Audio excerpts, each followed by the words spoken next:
السلام علیکم ورحمۃ اللہ وبرکاتہ۔ ناظرین استقبال ہے، سواگت ہے آپ کا viral news live studio Jalgaon Maharashtra India میں۔ میں آپ کا میزبان مفتی محمد ہارون ندوی۔ آئیے انٹرنیشنل ٹاپ 5 نیوز، دنیا کی 5 بڑی خاص اہم خبروں پر نظر ڈالتے ہیں۔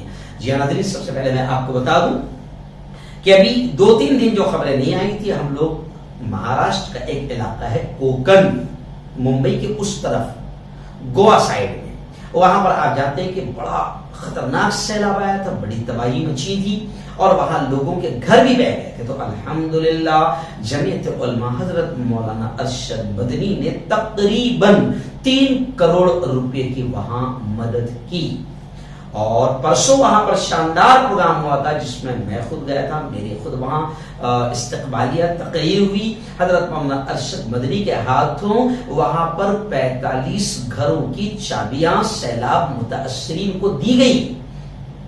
آپ سن کر تعجب کریں گے کہ 45 میں سے تو 22 ہندو بھائیوں کو گھر دیے گئے جمعیت علماء کی طرف سے۔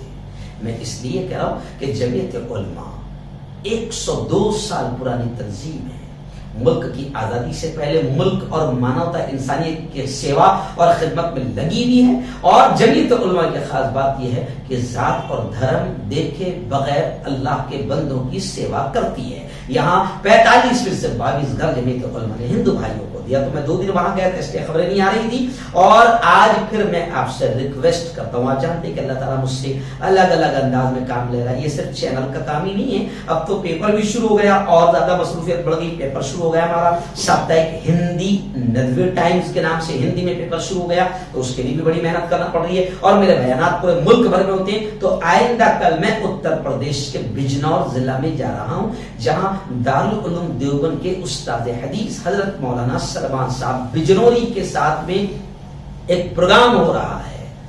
تو آپ میرے دعا کریں کہ اللہ اس پروگرام کو کامیاب کرے، اور پھر 2 دن کے بعد وہیں سے دلی آ کر پھر کشمیر کے لیے روانہ ہو جاؤ گا، پوری فیملی کے ساتھ وہاں پر جا رہا ہوں۔ تو 1 ہفتہ میرا وہاں کشمیر کا پروگرام رہے گا، اس لیے آپ دعا کریں کہ اللہ تعالیٰ تمام سفر کو آسان فرمائیں۔ 4 تاریخ کو پھر اسٹوڈیو میں حاضر ہو جاؤں گا، لیکن کشمیر سے بھی آپ کو خبریں بھیجتا رہوں گا۔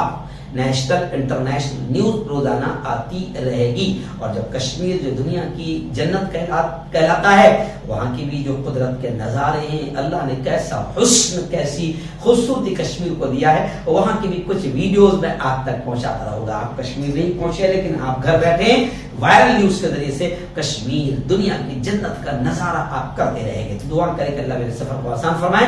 آئیے پہلی بڑی خبر اس وقت ایران کو لے کر آ رہی ہے۔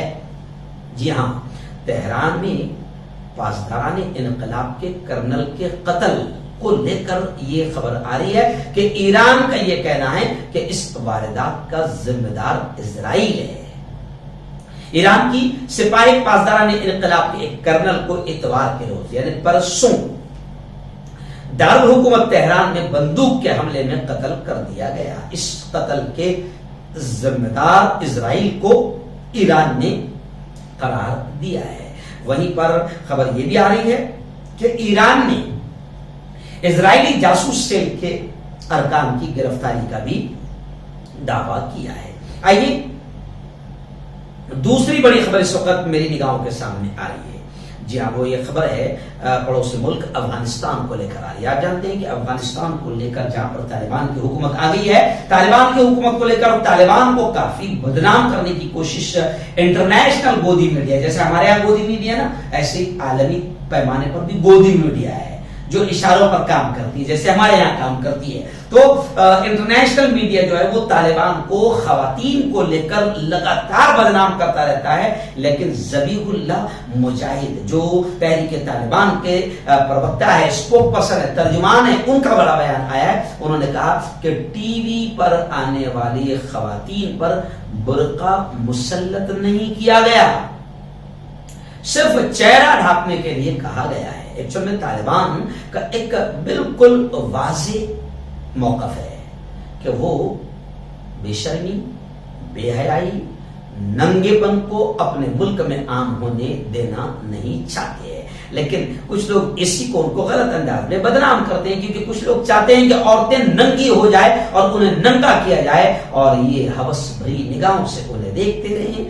تو ذبیح اللہ مجاہد نے کہا کہ ہم نے ٹی وی پر آنے والی عورتوں کو روکا نہیں ہے، بس اتنا کہا ہے کہ آپ بے حیائی اور ننگاپن نہیں پھیلائیں گے۔ آئیے ایسی اب ایک اور خبر آ رہی ہے پیرس سے۔ جی ہاں، حال میں جو برطانیہ کے ایک وزیر ہے، اسکینڈل کی خبریں سامنے آئی تھی، سیکس اسکینڈل کی، تب خبریں آ رہی ہے کہ فرانس کے ایک معذور وزیر ہے، ان پر ریپ کا الزام لگا ہے۔ 2 خواتین نے زبردستی جنسی تعلقات کا الزام اس وزیر پر، فرانس کے وزیر پر لگایا ہے۔ یہ ایک بھاری بھرکم اسکینڈل ہے جو فرانسیسی وزیر برائے یکجہتی اور امور معذورین کا پیچھا کر رہا ہے۔ یعنی آپ سمجھ سکتے ہیں کہ کس طریقے سے ان عورتوں کا استحصال کیا جاتا ہے۔ ایسی ایک بڑی خبر اس وقت میری نگاہوں کے سامنے آ رہی ہے۔ جی ہاں، امریکی پریزیڈنٹ جو بائیڈن نے یہ کہا ہے کہ تائیوان پر کسی بھی حملے کی صورت میں امریکہ فوجی طاقت و قوت کا استعمال کرے گا۔ بڑی خبر ہے۔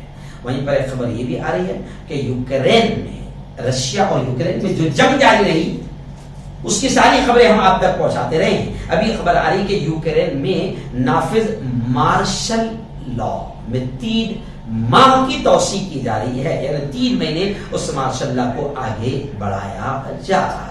آئیے ایسی ہی بڑی خبر اس وقت میری نگاہوں کے سامنے آ رہی ہے کہ سعودی عرب میں لڑکی کا اپنی سہیلی پر تشدد والا جو ویڈیو ہے وہ کافی وائرل ہوا اور پولیس کو اس میں مداخلت کرنی پڑی۔ سماجی رابطوں کی ویب سائٹ ٹویٹر پر یہ ویڈیو وائرل ہوا تھا۔ چند گھنٹوں کے دوران ایک ویڈیو کلپ کے بڑے پیمانے پر وائرل ہو جانے کی وجہ سے جناب پولیس کو پھر اس معاملے میں مداخلت کرنی پڑی۔